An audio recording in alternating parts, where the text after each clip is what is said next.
The air hung thick with the acrid scent of ozone and burnt plastic, a metallic tang that clung to my tongue. I pushed through the final checkpoint, past the uniformed officer who barely glanced at my credentials, and stepped into the controlled chaos. The high-security bioengineering lab of Dr. Aris Thorne was a disaster zone, or what remained of it. The perimeter had been secured for hours, but the energy of frantic activity still vibrated through the structure. My boots crunched on pulverized drywall and shattered glass as I navigated the debris field. The lead detective, a burly man whose patience wore thin faster than a cheap suit, spotted me. He gestured vaguely at the devastation. "Read. Took you long enough?" Another genius blew himself up. I ignored the jibe. My gaze swept over the scene, absorbing the details. The blast had been contained, mostly, by the lab's reinforced walls, but the interior was gutted. Twisted metal framework, charred equipment, and a fine layer of soot covered everything. This was not a simple electrical fire. This was an event. "Initial assessment?" I asked, my voice calm, cutting through the low hum of emergency generators and the distant clatter of evidence collection. "Catastrophic failure of some kind," the detective replied, rubbing his temples. The man was working with highly volatile reagents, experimental compounds. "You know Thorne." "Reclusive." "Brilliant." "Probably a miscalculation. Or a deliberate act." He paused, then added, "Suicide." "That's what the preliminary report leans towards." He was under pressure, apparently. My eyes narrowed. Suicide. A convenient conclusion. It always was, especially when the deceased was a genius tinkering with world-changing, and thus potentially world-ending, research. I shifted my bag on my shoulder, the weight of my tools a familiar comfort. Thorne's work was rumored to be revolutionary, something about cellular regeneration on an unprecedented scale. That kind of research attracted attention, both good and bad. I moved deeper into the wreckage, past a hazmat team carefully sifting through what looked like a shattered bioreactor. The heat signature had long dissipated, but the lingering smell of burnt organic matter was stomach-turning. The lab was nestled within a larger complex, a series of specialized facilities connected by long, sterile corridors. I'd passed the entrance to the University Medical School cadaver storage facility on my way in, its heavy steel door a stark contrast to the destruction I now surveyed. The thought of the quiet, cold rooms beyond the door felt distant, a world away from this violent aftermath. My first priority was Thorne himself. What little remained of him lay beneath a white sheet, near what had once been a sophisticated workstation. The impact had been severe. The lead forensic technician was already documenting the remains, his face grim beneath his respirator. Cause of death appears consistent with massive blunt force trauma and severe thermal burns, the technician reported, his voice muffled. Consistent with the explosion. I nodded, not needing to see beneath the sheet to know the grim truth. My focus, however, was never on the obvious. The obvious was for the initial report. My job was to find what wasn't obvious, what didn't quite fit. I knelt, ignoring the discomfort of the debris. The heat here had been intense, localized, almost surgical in its precision. I scanned the surrounding area, comparing the damage.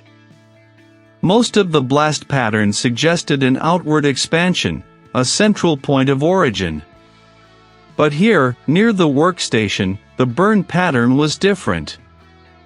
It wasn't a radiating scorch, but a directional charring, almost as if something had projected intense heat onto this specific spot.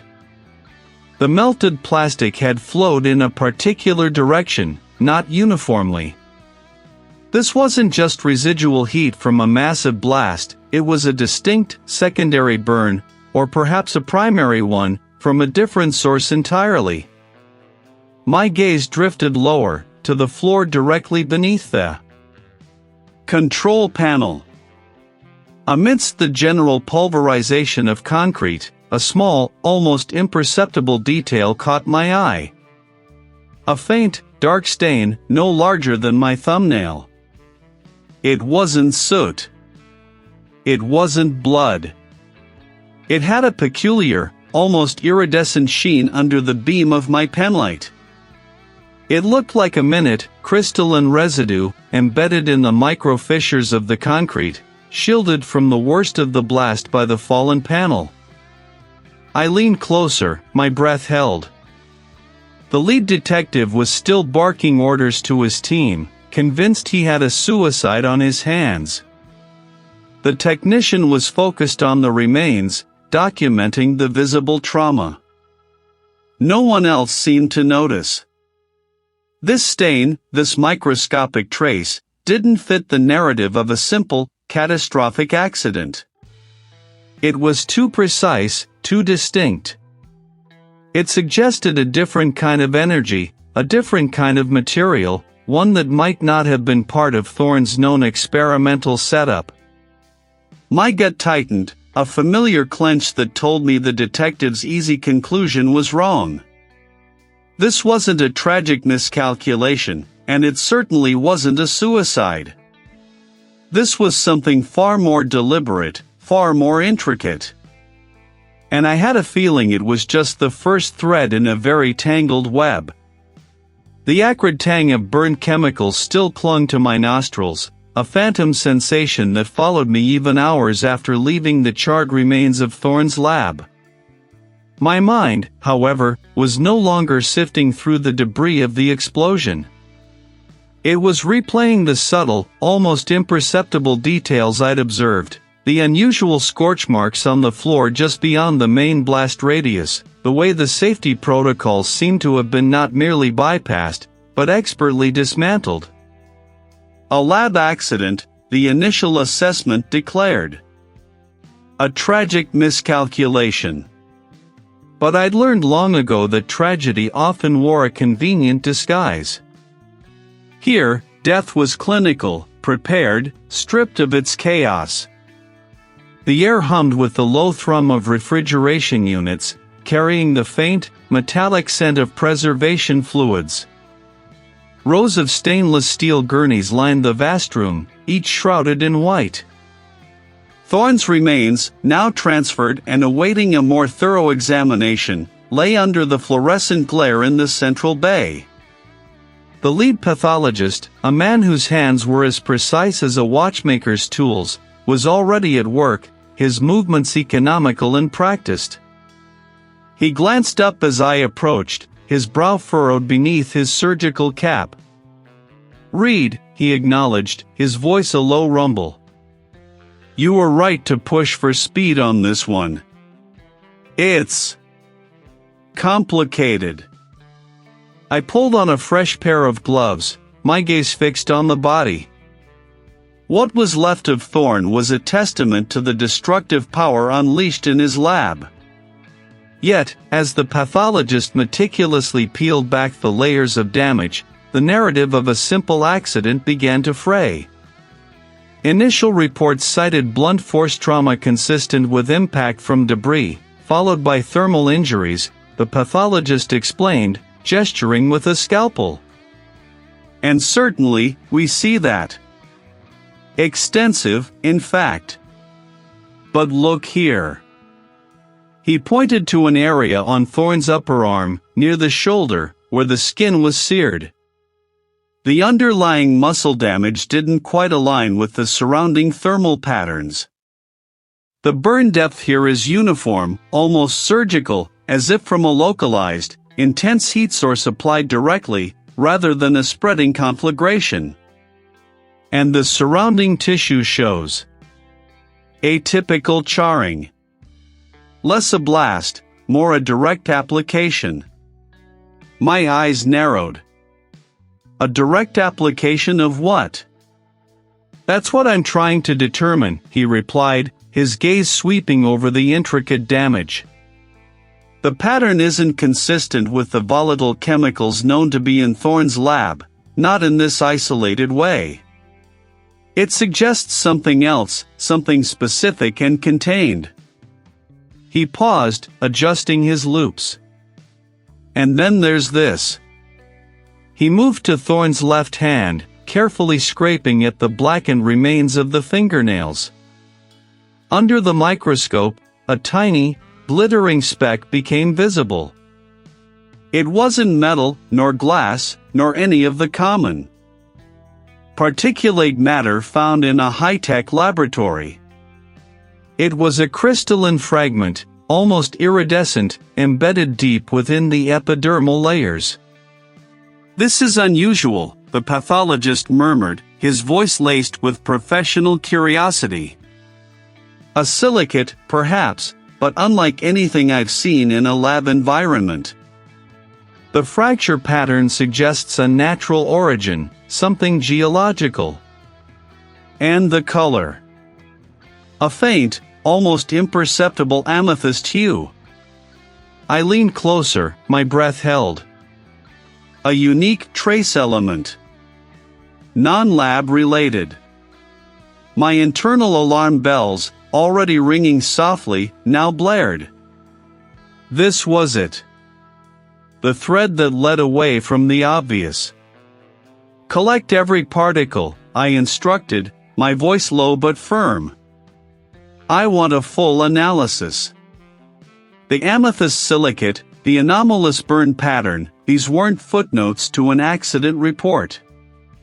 They were chapters in a different story, one of calculated violence. The killer hadn't just caused an explosion, they had left a signature, however faint. My next stop was the university's Department of Bioengineering, a sleek, modern building that felt miles away from the grimy reality I'd just left. The hallways hummed with an artificial energy, students and researchers moving with purpose. My first interview was with the rival scientist, a man named Vance, whose office overlooked a manicured quad. He was impeccably dressed, his sharp features betraying a controlled intensity. Tragic, truly tragic, Vance began, his voice smooth, almost rehearsed. Aris was brilliant, no doubt, but reckless. Always pushing boundaries, never minding the risks. He steepled his fingers on his desk, his gaze unwavering. His latest project, the one he was so secretive about? It was volatile. I warned him. We all did. But Aris, he thrived on that isolation, that competitive edge. Competitive, how? I pressed, watching his eyes. He guarded his work fiercely. Wouldn't collaborate, wouldn't share findings until he felt they were perfect, undeniable. It made him a difficult colleague, certainly. Many felt he hoarded resources, hogged grant funding. There was talk, whispers, about his methods. Not unethical, perhaps, but certainly aggressive. Vance paused, a subtle smirk playing on his lips. He made enemies, read. Academic ones, yes. But enemies nonetheless.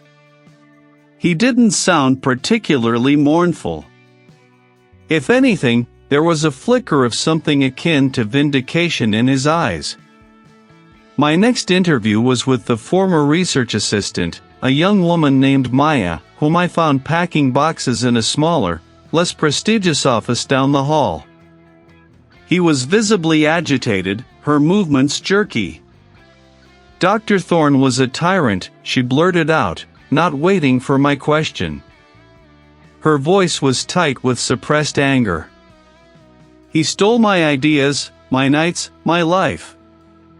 He promised me co-authorship, recognition, a career. And then, when my contributions were deemed insufficiently innovative for his grand vision, he dismissed me. Just like that. She gestured dismissively with a hand still stained with ink. I poured 2 years into his groundbreaking research, only for him to take all the credit and cast me aside. Did he have other assistants? I asked. No, he preferred to work alone, mostly. Said others slowed him down. He was paranoid, obsessed with secrecy. Thought everyone was trying to steal his work. She scoffed, a bitter laugh escaping her. And now look. All that secrecy, all that guarding, and it still blew up in his face. Literally. There was no grief in her tone, only a raw, unvarnished resentment. 2 names. 2 motives. A rival scientist, bitter over academic slights and Thorne's guarded genius. A former assistant, consumed by betrayal and professional theft. And somewhere, perhaps connecting them all, was a microscopic, amethyst-colored fragment, glinting with an untold story. The picture wasn't clearer, not yet. But it was certainly sharper, the edges of a deliberate act beginning to emerge from the haze of what everyone else called an accident. My job was just beginning. The _labs_secrets. And it started to look like this was inevitable. Maya finished, her voice a dry rasp, the bitter laugh fading into the sterile hum of the server racks. The raw edge in her voice, the way her shoulders seemed to curl inward, spoke volumes about the pressure she'd been under, living in the orbit of a man like Thorne. Paranoia, obsession, secrecy, a dangerous cocktail for anyone, let alone a brilliant mind playing with the building blocks of life. I nodded slowly, letting her words settle. I need to access his primary workstation, his servers. Every digital footprint. She hesitated, then gestured vaguely towards a reinforced door at the far end of the lab, beyond the scorched area. He kept everything locked down. Biometrics, passcodes. The central server room is through there. I can grant you temporary access, but it won't be easy getting into his personal project files. He had layers of encryption, even from me. Her voice dropped to a near whisper. Especially from me, sometimes. That detail pricked at me. Even from his assistant.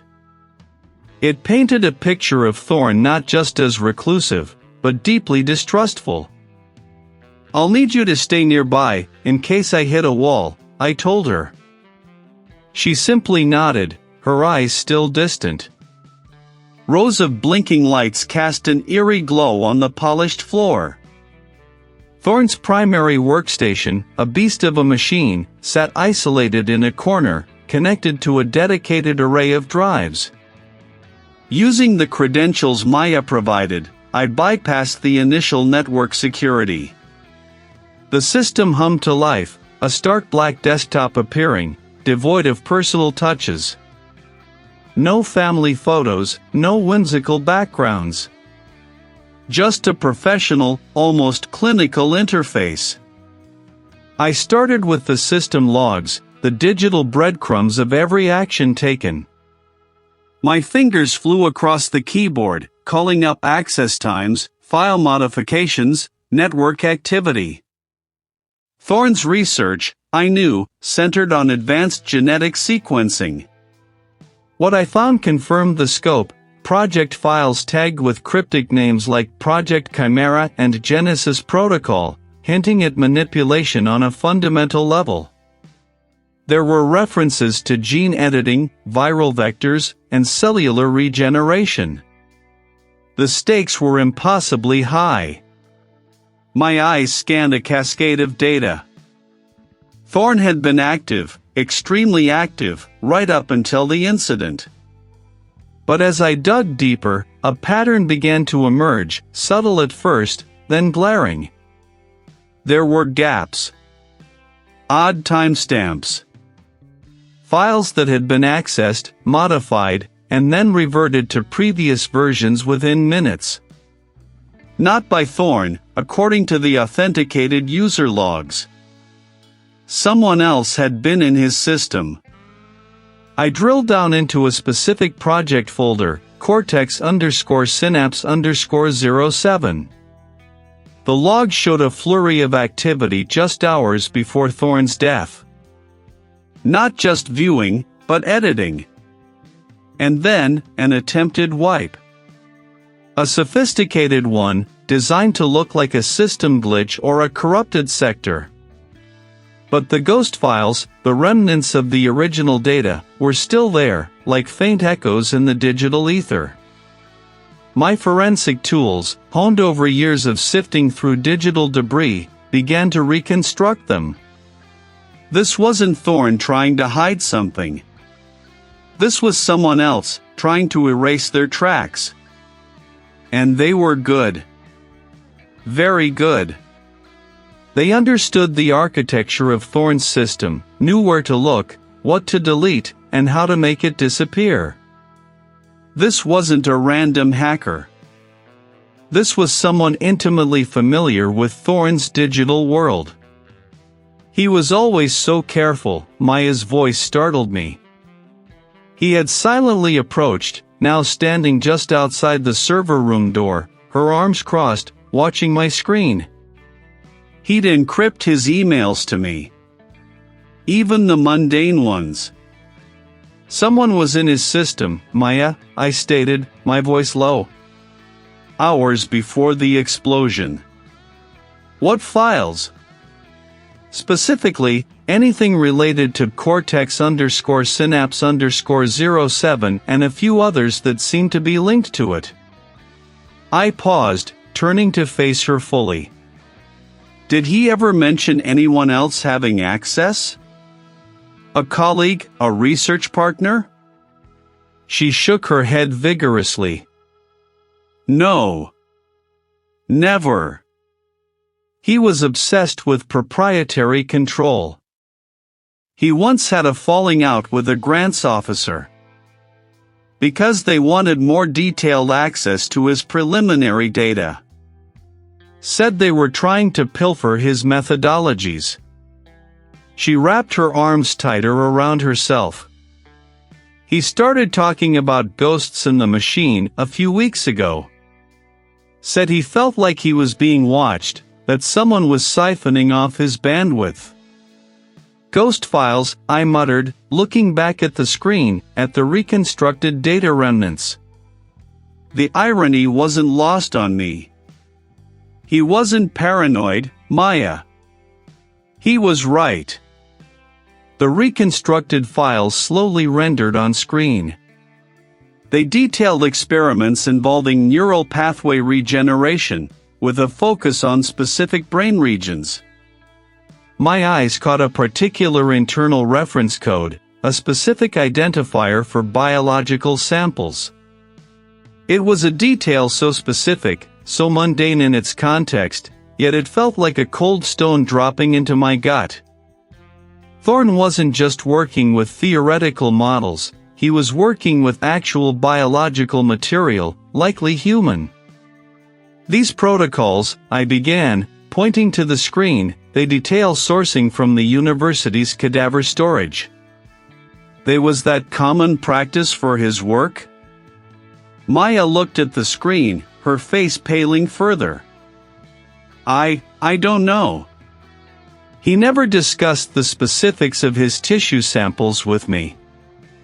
Just that he had proprietary access to everything he needed.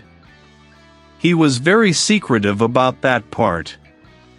She shivered, despite the cool air of the server room. Lately, he was different. More agitated. He'd spend days in here, not sleeping. The data I was reconstructing was a digital crime scene, and the killer had tried to scrub it clean.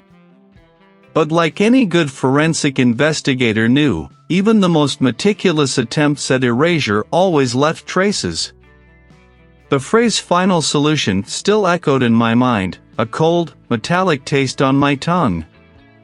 The colleague, her face etched with a fear that went beyond professional concern, had pointed me towards a digital ghost, a crime scene meticulously wiped clean. The killer wasn't just a murderer, they were a meticulous archivist of their own dark work, trying to erase every trace. But digital dust, like its physical counterpart, always leaves a residue. The digital reconstruction was ongoing, a slow, painstaking process. My attention now turned back to the physical. The microscopic trace, the one I'd found near the main control panel in Thorne's shattered lab, had been carefully isolated. It was an anomaly, a tiny speck that didn't belong amidst the soot and shattered components. Under the powerful magnification of the electron microscope, the fragment appeared like a miniature landscape of jagged peaks and valleys, reflecting light with an unnatural sheen. I loaded the sample into the spectral analyzer, its array of detectors and lasers poised to interrogate the material's very essence. The machine whirred to life, a low, resonant frequency filling the sterile air. A beam of focused light danced across the sample, probing its atomic structure. I watched the monitor, a graph slowly building, peaks and valleys forming a unique signature. The initial scan confirmed my suspicion. It wasn't a common industrial byproduct, nor was it organic. This was something manufactured.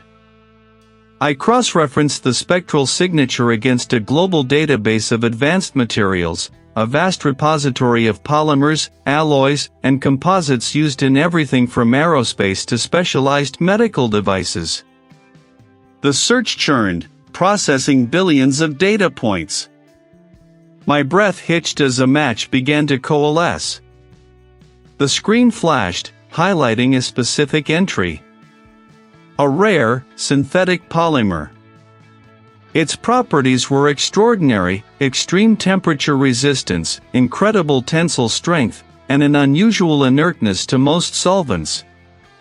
It wasn't something you'd find in a standard research lab, or even a high-end electronics facility.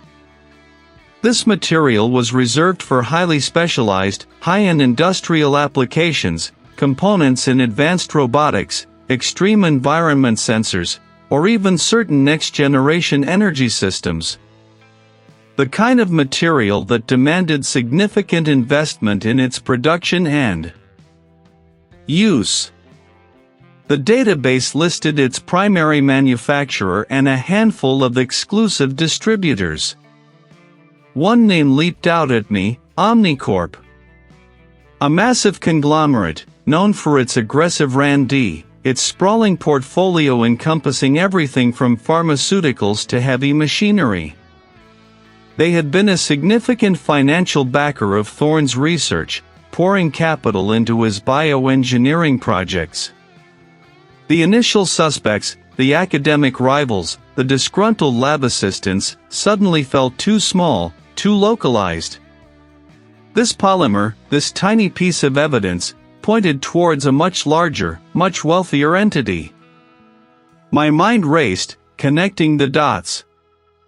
If Thorne was working with this material, it wasn't for a standard biological experiment. What was its purpose? And why was a fragment of it found at the scene of his death, near a control panel that should have been pristine? I pulled up Thorne's project files, the ones I'd been given access to, looking for any mention of this polymer. Nothing explicit. But then I remembered the fragmented digital data the colleague was still trying to salvage. Thorne had compartmentalized his work, some of it hidden even from his closest associates. I started digging into the less official channels, cross-referencing the polymer's properties with any unusual access logs or material requisitions Thorne had made.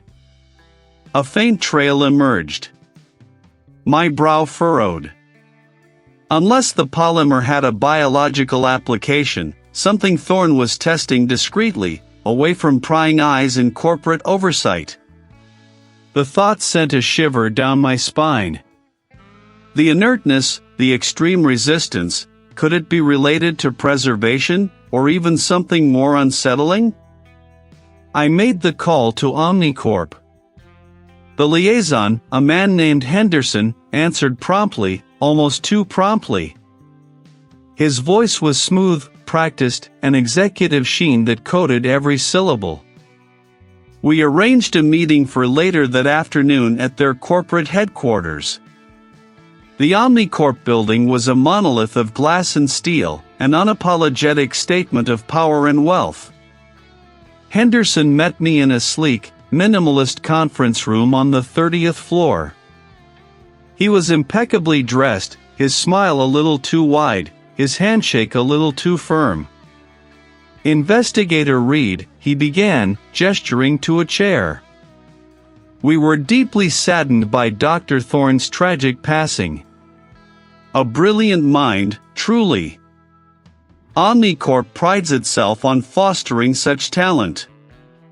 "Mr. Henderson," I replied, settling into the surprisingly uncomfortable chair. "I appreciate your time. I'm investigating the circumstances surrounding Dr. Thorne's death." "That's unexpected. From our understanding, it was a catastrophic lab failure. A terrible miscalculation. We found a trace element in the lab," I continued, watching him closely. "A rare, synthetic polymer. It's manufactured by Omnicorp for high-end industrial applications. I couldn't find any record of Dr. Thorne officially requesting or using this specific material in his documented projects." Henderson leaned back, his posture relaxed, almost performative. "A polymer, you say? Fascinating. Omnicorp produces a vast array of advanced materials, investigator. It's difficult to keep track of every single application, especially in our R&D division. Dr. Thorne had considerable autonomy. It's entirely possible he was experimenting with various compounds, perhaps even some of our proprietary materials, without formal requisition." His composure cracked, just for a microsecond. The smile thinned, his eyes darting away for a fraction of a second before locking back onto mine, a practiced mask quickly reinstated. "The cadaver facility? I'm not aware of any such activities." Thorne's primary research for Omnicorp was focused on bioregenerative technologies, not cadaver studies. Perhaps a separate, academic project? We wouldn't have oversight on that. He paused, then added, "But if it would assist your investigation, investigator, I'd be happy to provide you with full access to all of our records pertaining to Dr. Thorne's funding and projects." "Anything at all?" The sudden offer of full access was almost too good to be true, a blanket of transparency designed to obscure a specific, uncomfortable truth. He was being evasive about the polymer and the cadaver facility, but overly cooperative about everything else. It was a classic misdirection. I left the Omnicorp tower with a growing sense of unease. Henderson's performance had been flawless, almost. But the tiny cracks, the micro-expressions, the sudden, sweeping offer of assistance, it all felt wrong. The killer hadn't just used a rare material, they had connections to powerful entities, and a motive far deeper than simple rivalry. And Omnicorp, with its aggressive R&D and its overly helpful liaison, was now squarely in my sights. His offer of full access was a hollow promise, a smokescreen. I knew the polymer wasn't just a random contaminant. I spent the better part of the morning digging through digital archives, cross-referencing research grants, and sifting through procurement logs for the university's various departments. The polymer, I reasoned, had to have a source. No one just had such a material lying around unless it served a very specific purpose. The leads were thin, mostly dead ends pointing to industrial applications far removed from bioengineering. By late afternoon, the stale air of my personal lab felt heavy. I needed fresh eyes, a change of scenery. The drive across town was uneventful until I reached the main arterial road leading to the university campus. The traffic was moderate, a typical rush hour crawl. I was in the left lane, preparing to turn into the campus entrance, when a delivery van, a battered white panel vehicle, veered sharply from the far right lane. It wasn't a casual drift, it was an aggressive, unannounced cut. My reflexes, honed by years of navigating hazardous scenes, took over. I slammed on the brakes, the ABS grinding violently beneath me, and wrenched the steering wheel to the right, narrowly avoiding a collision. The van roared past, its rear bumper a hair's breadth from my front fender. My vehicle shuddered to a halt, tires smoking. The driver of the van didn't even glance in his rearview mirror. He accelerated, merging back into traffic as if nothing had happened, disappearing around the next bend. My hands were still clenched on the wheel, knuckles white. A near miss, yes, but the precision, the deliberate nature of the cut, felt too calculated. My investigation had clearly begun to attract unwanted attention. The message was clear: back off. A cold certainty settled over me. This wasn't an accident. The cadaver facility was a low, brick building set apart from the main medical school, surrounded by a chain-link fence. Its windows were few and high, obscured by frosted glass. I circled the perimeter slowly, noting the security cameras, the single access point. Everything looked standard, but the colleagues' unease about it still resonated. I made a mental note to check the camera footage from the van incident, though I doubted it would reveal much. When I finally returned to my own lab, the building was quiet, most of my colleagues having already left for the day. The scent of ozone, faint but distinct, hung in the air, the residual tang of an electronic device. My eyes immediately swept the room. Nothing seemed overtly disturbed. My microscope was where I'd left it, the slides stacked neatly. The spectrometer was powered down. But then I saw it. On my workbench, beside a stack of research papers, was a small, polished river stone I'd picked up years ago.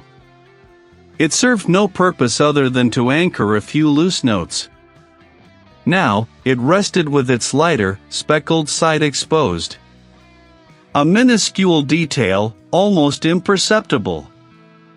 Most people wouldn't have noticed. But I wasn't most people. My stomach tightened. Someone had been in my lab. Someone had been in here. Not a smash and grab. Not a clumsy search. This was a message, a quiet violation, a demonstration of access. They hadn't taken anything, hadn't damaged anything.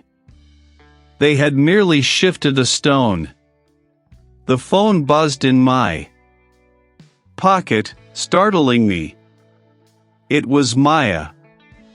His voice, usually calm and measured, was strained, edged with panic. "Reed? Can you meet me? I need to tell you something. I think I'm in trouble." I didn't hesitate. Where are you? The old coffee shop, near the campus gate. The one that's always empty after 6. Please, don't tell anyone. Her fear was a tangible thing, seeping through the phone line. I told her I was on my way, my mind racing. The van, the stone, now Maya's call. The pieces were starting to fit, forming a mosaic of deliberate interference. Someone was watching, someone was reacting. I found Maya huddled in a booth at the back of the deserted coffee shop, nursing a lukewarm tea. Her eyes darted nervously towards the entrance every few seconds. She looked pale, her hands trembling slightly as she set down her mug. Maya, what's wrong? I asked, sliding into the opposite seat. He took a deep, shuddering breath. I'd been so scared, Reed. After what happened to Dr. Thorne. I thought it was just me, seeing things. But then I heard about the investigation, about you. Looking into things. And I can't keep it to myself anymore. What did you see? I pressed, keeping my voice calm, reassuring. Before doctor, I saw them. Twice. Late at night. The first time, I was working late on a project, in the lab next door to Dr. Thorne's. It was almost midnight. I heard the access door to his lab open and close.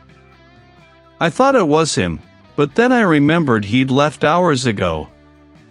I peered out, just a crack. Saw a figure slip inside. No lights came on. They went to the service entrance, the one that leads to the utility corridor. I saw them use a keycard, but it wasn't one of ours. It had a different design. I only got a glimpse, but it wasn't standard university issue. And the second time? A few nights later. Same thing. Almost the exact same time. The figure went into Dr. Thorne's lab through the service entrance again. I was too afraid to say anything. Dr. Thorne was so particular about his research, so secretive. I didn't want to accuse anyone, or intrude. I just kept quiet. She wrung her hands. But now, with everything, I keep thinking about it. That polymer you found, the way everything was destroyed. What if it wasn't an accident, Reed? The pieces clicked into place with a sickening finality. An unknown individual, accessing Thorne's lab after hours through a non-standard entry point, using an unauthorized keycard. It wasn't an accident. It was a calculated breach, a deliberate act. And now, they were coming for me. My determination hardened, eclipsing the lingering unease. I was closer than I thought. Much closer. It wasn't an accident. It was a calculated breach, a deliberate act. I leaned closer to the monitor, the blue light reflecting in my eyes, illuminating the intricate schematics of Thorne's lab. The forensic station was a fortress of screens, each displaying a different facet of the digital footprint left behind. Security logs, environmental controls, equipment diagnostics, a deluge of data waiting for me to find the discordant note. My fingers flew across the keyboard, sifting through terabytes of information, searching for the ghost in the machine. The lab's environmental control system was a beast of bespoke engineering, designed by Thorne himself. Every airflow, every pressure differential, every temperature fluctuation was logged with obsessive precision. Thorne was a man who trusted data above all else. And that trust, I realized, might have been his undoing. I found the first anomaly in the atmospheric regulation logs. A subtle, almost imperceptible shift in the inert gas mixture, occurring roughly 20 minutes before the main incident. Not enough to trigger an alarm, not enough to cause immediate distress, but enough to create a specific, altered environment. It was like tuning an instrument to a slightly off-key note, preparing for a dissonant chord. Next, the power grid. A microsurge, too brief to register as a fault, but precisely timed to coincide with a diagnostic cycle on Thorne's primary bioreactor. It wasn't a power failure, it was a power nudge, a digital whisper designed to push the system just slightly beyond its operational envelope. My internal clock started ticking, synchronizing these disparate events. I overlaid the sequence of events, watching the ghost of the breach unfold. First, the gas alteration, painting the inner chamber with a specific, invisible palette. Then, the power nudge, a flicker in the bioreactor's heart. And finally, the catastrophic release. It wasn't a single explosive event. It was a chain reaction, a meticulously choreographed ballet of cause and effect. The altered atmosphere, combined with the momentary instability in the bioreactor, created a volatile cocktail. The subsequent polymer release, instead of being contained, was exacerbated, its combustion accelerated and intensified by the specific atmospheric conditions. The damage wasn't random, it was directed, focused on key structural points of the containment field, ensuring its failure. This wasn't an accident, nor was it a simple act of violence. This was a craftsman's work. The perpetrator hadn't merely broken into the lab, they had understood it, understood Thorne's specific protocols, his bespoke systems, down to the minutiae of his environmental controls and power diagnostics. They had weaponized Thorne's own brilliant engineering against him. I paused, a cold knot tightening in my stomach. Who knew Thorne's work so intimately? Who could manipulate his systems with such surgical expertise? One entry, specifically marked Biocontrol Sample A7, ultra-low temp storage, caught my attention. It was a specific, highly sensitive biological control that Thorne used for calibration of his atmospheric sensors. Why would a critical control sample for atmospheric sensors be stored in such a place? It didn't make immediate sense, but something about the detail prickled at me. Thorne was meticulous. If he moved it, there was a reason. And if it was moved, it meant the lab's internal atmospheric monitoring, which relied on these controls, would have been operating without its primary calibration reference for months. A perfect blind spot for someone planning a subtle atmospheric manipulation. I had to see it. Had to confirm its presence, or its absence. The facility wasn't far, a grim, concrete structure tucked away on the sprawling campus. I grabbed my jacket, the weight of the developing theory pressing down on me.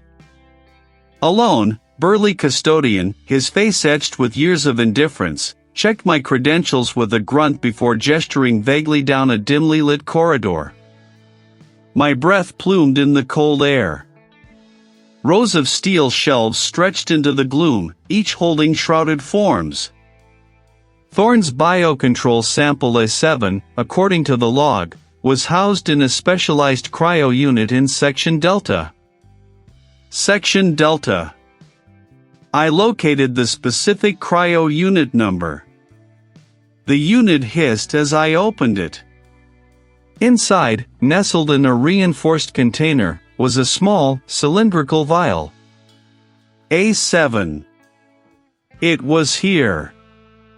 But upon closer inspection, I saw a subtle, almost invisible hairline fracture running along the base of the vial. It wasn't a clean break, but a stress fracture, consistent with a very specific type of thermal shock or pressure application, not general degradation. It looked old, predating Thorne's death by some margin. The implication hit me with the force of a physical blow. The perpetrator hadn't just known about Thorne's systems, they had known about this specific, critical vulnerability. They knew the primary calibration control was compromised, unable to accurately register the subtle atmospheric shifts that preceded the catastrophic event. The killer wasn't merely smart, they were a ghost in Thorne's machine, a shadow from his past, or a viper in his inner circle. The tension in the air was suddenly suffocating. An accident? No. A tragic miscalculation? Absolutely not. My fingers drummed against the cool surface of the desk, the rhythmic tap echoing the insistent beat of a new, dangerous truth. Thorne hadn't just died, he'd been silenced. The polymer, the precise, annihilating destruction, it wasn't a cover-up for theft. It was a calculated obliteration, designed to erase not just the man, but his work, his legacy, everything. I leaned back, eyes fixed on the holographic projection of the shattered lab, then on the schematic of its security system. Whoever did this wasn't just after Thorne's groundbreaking research for profit. They wanted it gone. They wanted it to cease existing. This wasn't about stealing a blueprint, it was about preventing its completion, or perhaps, its public release. The complexity of the murder method, the intricate dance around the lab's defenses, pointed to a motive far grander, and far more sinister, than simple corporate espionage. Most of it was encrypted, but I'd managed to peel back a few layers. His professional logs detailed his experiments, his findings, the meticulous progression of his bioengineering breakthroughs. But they felt sterile. Too clean. Like a public-facing document, not the raw, unfiltered thoughts of a genius pushing boundaries. I suspected there was more. A man like Thorne, consumed by his work, would leave no stone unturned, no thought unrecorded. Especially if those thoughts veered into dangerous territory. I spent the next several hours sifting through peripheral data, cross-referencing timestamps, looking for anomalies. It was painstaking, mind-numbing work. Why there? The facility was a fortress of quiet utility, designed for preservation, not research of Thorne's caliber. It was off campus from the main research complex, a place where the living rarely ventured unless absolutely necessary. But its very obscurity, its lack of direct association with Thorne's primary work, made it a perfect, unlikely dead drop for something he wanted truly hidden. I secured my entry, navigating the labyrinthine hallways of the university after hours. The air grew progressively colder as I descended to the facility's sublevels. Rows of stainless steel doors lined the walls, each sealed tight against the outside world. The hum of industrial freezers was the only sound, a low, constant thrum that vibrated through the concrete floor.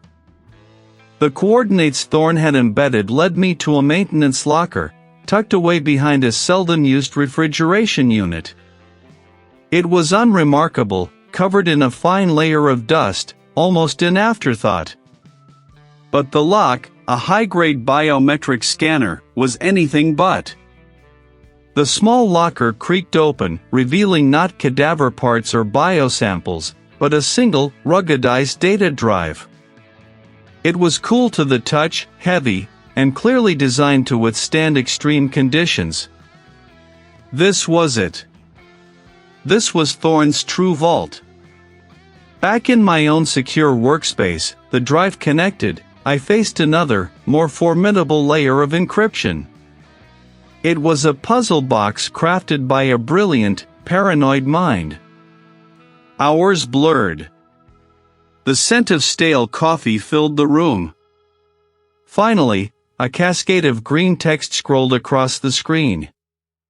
The encrypted section of Thorne's research logs unfolded before me. The entries began months ago, chronicling a growing unease.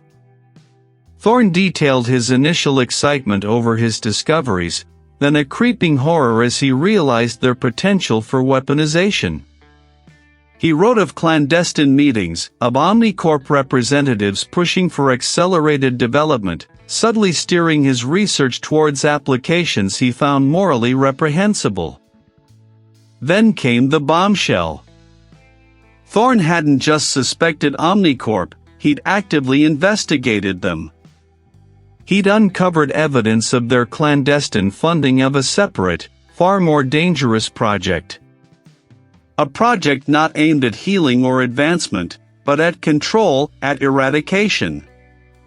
He didn't detail the specifics of what it was, but the tone of his logs, the raw fear etched into every digital word, painted a terrifying picture. He was planning to expose them. My gaze fixed on the final entry, timestamped just hours before his death. They know I know. The pressure is immense. I've made my preparations. It wasn't about stealing his research, it was about silencing him before he could speak. They hadn't just killed Thorne, they'd orchestrated an elaborate lie to bury his final, most dangerous truth. The game had just changed. The stakes had just become impossibly high. And I was now holding the very truth they'd murdered to conceal. The sickening finality of the previous night's revelation clung to me like the lingering scent of ozone from the lab. It wasn't about the research, not truly. It was about silencing Aris Thorne before he could speak. The killer wasn't just a thief, they were an executioner, a professional, acting with precision and intimate knowledge. And the shadow of Omnicorp loomed large, a predatory presence. My mind raced, sifting through the evidence again, but this time with a sharpened focus. Who had the means, the motive, and the ruthless efficiency to orchestrate such a sophisticated act? I spent the better part of the morning hunched over my monitor, fingers flying across the keyboard, a mug of cold coffee forgotten at my elbow. The digital footprint was vast, yet frustratingly clean in places. I pulled up access logs for the research lab, cross-referencing every entry with employee profiles. I filtered for individuals with specific technical expertise, advanced bioengineering, network security, specialized demolition, anything that could remotely explain the nuanced sabotage. The list was long, then short, then long again as I tweaked parameters. Each name that surfaced was vetted against known academic rivalries, financial stressors, any hint of a personal vendetta against Thorne. Anyone with the technical prowess to pull off the sabotage would also have the foresight to erase their tracks. But what about tracks that couldn't be erased digitally? What about the kind of history that predated the sleek, sanitized corporate databases? My thoughts drifted to a conversation I'd had years ago with a grizzled university security chief, long retired, who'd grumbled about the archaic system of archiving sensitive personnel files in a place no one would ever think to look. A forgotten corner of the university, far from the gleaming new research park. The name itself was a cold promise of forgotten things. I drove, the city blurring past the windows, the tension in my gut tightening with every mile. The air here was heavy, laden with the faint, metallic tang of preservatives that seemed to seep from the very stones. The facility was quiet, save for the hum of ventilation and the occasional distant thud. A lone technician, a quiet man with weary eyes, looked up as I approached his small, glassed-in office. I presented my credentials, explaining my need for access to archived personnel files, specifically those related to corporate liaisons assigned to the bioengineering department over the past decade. He gestured down a narrow, less-traveled passage. "That way. Last section on the left. University archives. We just hold the keys." The archives section was an anachronism. Dust motes danced in the slivers of light that pierced the gloom from high, grimy windows. Rows of metal shelving stretched into the distance, crammed with faded cardboard boxes and overflowing filing cabinets. The air was thick with the scent of old paper, dust, and a faint, underlying medicinal note that the facility never quite shed. I worked methodically, pulling boxes, sifting through files, my gloved fingers brushing against brittle paper. The digital search had been a scalpel. This was a blunt instrument, a slow, painstaking excavation. Then I found it. A file, thicker than most, tucked away in a cabinet marked Special Corporate Transfers. The label on the tab read, Thorne, David, Omnicorp Liaison. No relation to Aris Thorne, I knew that much, but the name still snagged my attention. I pulled it out, the cardboard stiff with age, and flipped it open. The initial pages were standard: employment history, educational background, a transfer request to Omnicorp as a special projects liaison 5 years prior. But deeper in the file, past the sanitized corporate records, were older documents. Handwritten notes, interdepartmental memos, a disciplinary report from a previous role within a different, now-defunct corporate entity. My eyes scanned the text, picking out keywords. Covert operations. Intelligence gathering. And then, the critical detail, highlighted in an old, faded red ink, involved an internal investigation regarding misappropriation of intellectual property. Case settled out of court. David Thorne. Not just a corporate suit, but a man with a background in covert operations, specifically tied to a scandal involving stolen intellectual property. His transfer to Omnicorp, ostensibly as a liaison, now reeked of a strategic placement. He was the inside man, the ghost in the machine. Aris Thorne's research wasn't just valuable, it was world-changing, and David Thorne was precisely the kind of individual Omnicorp would deploy to ensure its control. He hadn't just been observing Aris Thorne, he'd been waiting for the opportune moment. The execution wasn't just about silencing, it was about securing the prize, eliminating the source, and making it look like an accident. The killer wasn't just intimately familiar with the lab, he was intimately familiar with Aris Thorne himself, and his vulnerabilities. And now, I had his name. The pieces didn't just click, they slammed into place with the force of a hydraulic press. David Thorne. His transfer to Omnicorp, ostensibly as a liaison, now reeked of calculated placement. I had my killer. Now I needed to make him show his hand. My office felt too small, the air thick with the scent of stale coffee and printer toner. I paced, the worn linoleum groaning softly under my steps. The trick wasn't just to accuse him, it was to corner him, to leave him no escape. He was too smart, too practiced at deception. I needed a lure, something so vital to his cover-up that he couldn't resist reacting. Aris Thorne's research, specifically the obscure subcomponent of his cellular regeneration project, was the key. It wasn't the main focus, but a peculiar side effect, a unique polymer byproduct that Aris had meticulously documented. A polymer that, I now knew, was also present in minute quantities at the scenes of my accidents, and crucially, in trace amounts on the specialized tools used to stage the lab explosion. It was his signature, invisible to everyone but me. I crafted a deliberately vague, yet tantalizing, report.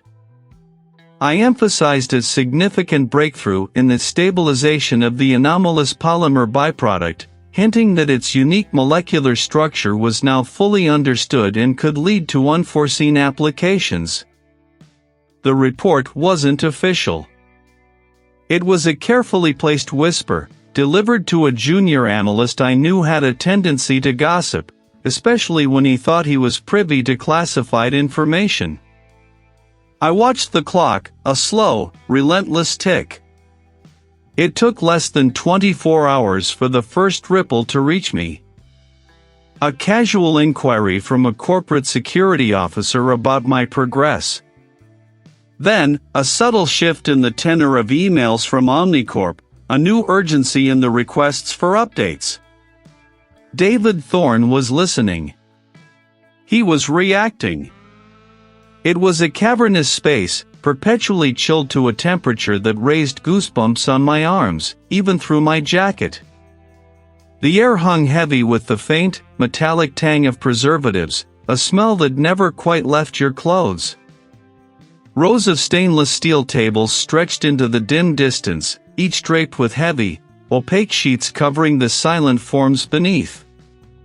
It was a place of quiet reverence and stark finality, perfect for a confrontation I hoped would be anything but quiet.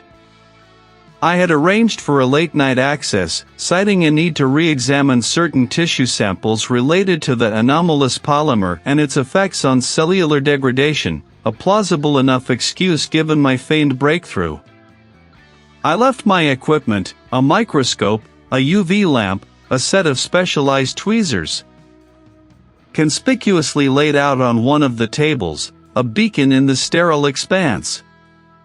I made sure the specific sample I was supposedly examining was a blank, a red herring. The real bait was the implication that I was on the verge of linking the polymer to something far more sinister than a lab accident. I waited. The silence was profound, broken only by the hum of the refrigeration units and the distant drone of city traffic. I kept my back to the main entrance, feigning intense concentration over the blank slide. I trusted my instincts, and they screamed that he wouldn't send someone else. He'd come himself. Too much was at stake. A faint scrape, barely audible, from the entrance. I didn't flinch, didn't turn. My grip tightened on the tweezers, the cold metal digging into my palm. The footsteps were measured, deliberate, closer now. They stopped just behind me. I slowly turned, feigning surprise. His face was a mask of polite concern, but his eyes, those calculating eyes, held a dangerous glint. "Mr. Thorne. What a surprise. You're working late." "As are you," he replied, his gaze sweeping over my makeshift setup. "I heard rumors about your progress. Something about a polymer." "Just preliminary findings," I said, my voice carefully neutral. "Nothing conclusive yet. But the unique properties of this byproduct. Fascinating. Especially its resistance to high temperatures. And the way it interacts with certain biological compounds. It's almost as if it was designed." His jaw tightened, a micro-expression I almost missed. "Designed? For what purpose?" "That's what I'm trying to figure out," I pushed, letting a hint of genuine curiosity seep into my tone. It's not something Aris mentioned in his public-facing research. It's almost proprietary or experimental. I found traces of it everywhere, not just in the lab, but in some rather unexpected places. Your mandate was to investigate the accident, not speculate on proprietary compounds. The accident, Mr. Thorne, was no accident, I stated, my voice dropping to a low, firm register. I met his gaze, no longer feigning ignorance. And the polymer is the proof. The same polymer that coated the specialized tools used to stage the explosion, tools that only someone with intimate knowledge of Aris's work, and access to his private stores, would possess. His composure fractured. He took another step, closing the distance, his hand dropping to his side, a subtle movement I recognized as preparatory. You're making baseless accusations. Am I? I reached into my pocket, pulling out a small, sealed evidence bag. Inside, a microscopic fragment, barely visible. This is from the railing of the stairwell, Mr. The one I nearly fell down. It matches the sample from Aris's lab, and the sample from the ventilation shaft that nearly crushed me. And it perfectly matches the residue on a pair of specialized heat-resistant tongs found hidden in a utility closet near Aris's private research bay. Tongs designed to handle materials at extreme temperatures, materials like the accelerant used to create that accidental explosion. His eyes narrowed, darting between my face and the evidence bag. The air crackled with unspoken threats. You don't understand what you're dealing with. I understand perfectly, I countered, my voice steady despite the adrenaline coursing through me. Aris Thorne developed something. Something valuable, something dangerous. And he realized he couldn't trust Omnicorp with it. He was going to expose them, wasn't he? Expose the unethical bioweapon development they were pushing him towards. The words hung in the frigid air. David Thorne's shoulders slumped, the carefully constructed facade crumbling. The silence stretched, heavy and suffocating. There was none. Finally, he spoke, his voice a low growl, stripped of its corporate polish. He was a fool. A brilliant, naive fool. He thought he could walk away, that he could expose everything without consequence. He threatened to go public with the complete scope of his research, the weaponized applications Omnicorp was secretly funding. A faction within the company. They couldn't allow that. Not with the stakes involved. I was brought in to neutralize the problem. A tragic, contained incident. The trap had sprung. The refrigeration units hummed on, a steady, indifferent drone. The trap had sprung, not with a violent snap, but a quiet, calculated click. I watched as the armed operatives moved in, their movements precise, their faces grim. David Thorne, cornered, offered no resistance. His eyes, when they met mine across the sterile expanse of the abandoned factory floor, held a flicker of something I couldn't quite decipher, resignation, perhaps, or a deep, cold satisfaction at having almost pulled it off.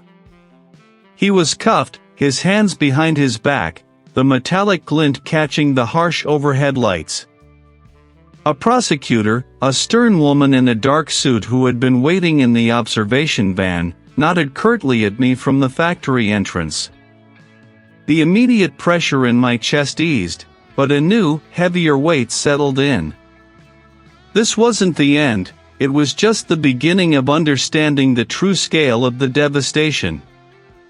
It wasn't a place I frequented, but its security and isolated nature made it ideal for what came next. The recovered data drives, meticulously extracted from a hidden compartment David Thorne had been moments from destroying, were now projected onto a large, sterile white wall. The room was sparsely furnished with a metal table and a few chairs, the only warmth coming from the glow of the projector. The lead investigator, a grizzled veteran whose eyes had seen too much, pointed a laser at the screen. Thorne wasn't just working on the bioagent for Omnicorp, he stated, his voice low, cutting through the hum of the cooling units.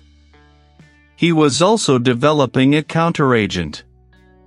It wasn't just murder, it was an act of premeditated global extortion.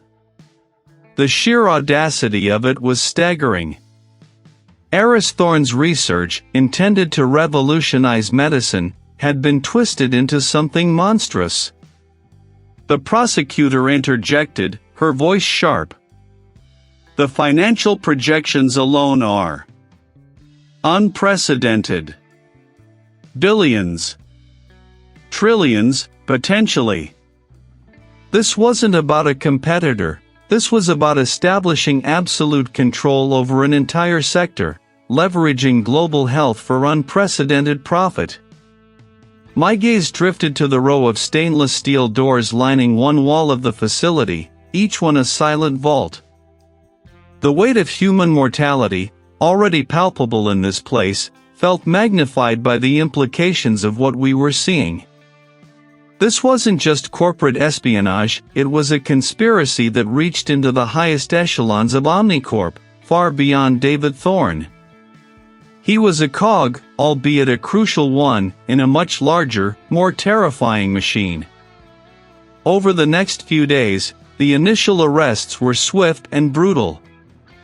The news channels erupted, a firestorm of speculation, outrage, and disbelief. Omnicorp scandal rocks markets, blared one headline. Another, bioweapon plot uncovered. The public's reaction was a mix of shock and furious indignation. How could such a thing happen? How could science, meant for healing, be perverted for such destructive ends? I watched the broadcasts from my apartment, the sound turned low. My phone rang incessantly with calls from colleagues, from the press office, from my superiors. The ethical debate ignited immediately. Scientists, ethicists, politicians, everyone weighed in on the responsibility of corporations, the perils of unregulated research, and the moral boundaries of innovation. The tragedy of Aris Thorne, once a reclusive genius, was now a global cautionary tale. His research, the very source of this potential catastrophe, now hung in limbo, a prize coveted by governments and international organizations alike. Each saw its potential, for good or for ill, and each vied for control, for the power it represented. The air in my apartment felt heavy, charged with the collective anxiety of the world. I had found the killer, unmasked the conspiracy, but the true aftermath was just beginning. But the world outside would never be the same. And I, Reed, was left to sift through the wreckage, knowing that some wounds, once opened, might never truly heal. My breath plumed faintly in the frigid air, each exhalation a brief, visible ghost. The stainless steel doors, once a silent vault, now felt like markers in a vast, cold library of endings. The case of Dr. Aris Thorne had closed, the finality of it a heavy stone in my gut. The perpetrator, Thorne's academic rival, driven by a toxic cocktail of professional jealousy and a desperate need to control Thorne's groundbreaking research, was now facing the full weight of the law. The intricate web of corporate secrets and academic backstabbing had unraveled, thread by meticulous thread, until the entire, ugly tapestry lay exposed. I reached out, my gloved fingertips brushing the cool metal of the door. Not Thorne's Bay, not anymore. His remains had been released, a final, quiet dignity afforded after weeks of meticulous examination. But the place held a resonance, a lingering echo of all the lives that passed through its sterile confines. This wasn't just about a brilliant mind extinguished, it was about the ethical precipice Thorne's work had teetered on, and the ruthless ambition that had pushed it, and him, over the edge. The conspiracy that reach. I'd felt moments before the end of the previous chapter wasn't just about the rival. They hadn't pulled the trigger, but their insatiable appetite for progress, for profit, had sharpened the knife. That was the profound, unsettling revelation of this entire investigation. The true killer might have been one person, but the complicity stretched far wider, like a slow-growing contagion. Each detail, a silent scream from the victim, a desperate plea for justice. The cost, though, was undeniable. The weight of these truths pressed down, a constant, low throb behind my eyes. I'd spent countless hours sifting through the wreckage of Thorne's life, piecing together his final moments, seeing the world through the distorted lens of his killer's intent. A colleague, the lead detective on the case, walked past the open doorway to the main processing area, his footsteps echoing softly before fading. He didn't notice me, lost in his own paperwork and the aftermath of the successful prosecution. I appreciated the solitude. This was my moment to process, to recenter. The air itself felt heavy with unanswered questions, not about who, but about how we, as a society, navigate the treacherous waters of innovation. Thorne's research, intended to heal, could just as easily be twisted to harm. That stark dichotomy, the inherent peril in progress, was the enduring legacy of his death. My commitment, however, remained unwavering. It had to. Someone had to stand between the dead and the forgetful, between the truth and the convenient lie. My work was forensic justice, a meticulous dissection of the past to safeguard the future. Each case was a testament, a warning. The facility felt like a crucible, a place where the finality of death met the relentless pursuit of understanding. As I pushed open the heavy door leading back into the less frigid corridor, the distant ring of my secure line vibrated in my pocket. A new case, perhaps. The cycle continued. The struggle between progress and peril, I knew, was far from over.